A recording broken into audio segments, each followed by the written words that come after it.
إنه يركض مسابقا الزمن كمن يريد إحداث خلل مبكر في التاريخ، ويعطي فرصة للمستقبل لأن يكون حاضرا وماضيه أيضا.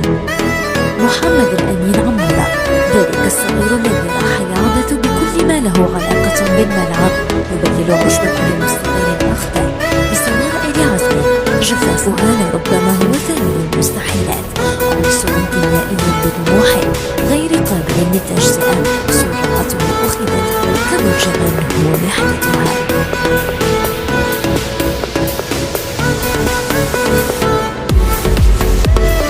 القادم من جيجي أراد توسيع رقعة الحرب، وراح يصنع من عجينة أمنياته رغبة أوروبية، فجعلت دهشة تسقط على كل هجمة يقودها نحو معشوقته.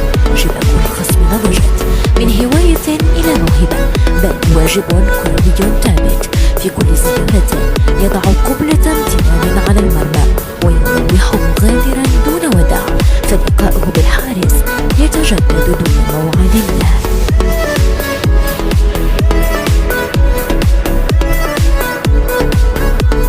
من أسود وأبيض الصيف إلى لوغارو ثم سان جوفاز البلجيكي، أويل العرب راح يشد الأعناق ويلف الرؤوس والأعين إليه، مستعينا بثقة العتيقة، ثقة ماجيك بوغاتا، تلك التي تسربت إلى قصر القامة وراح منسوبها يرتفع، تدفق أهدافا مثنى وثلاث ورباع عمورة.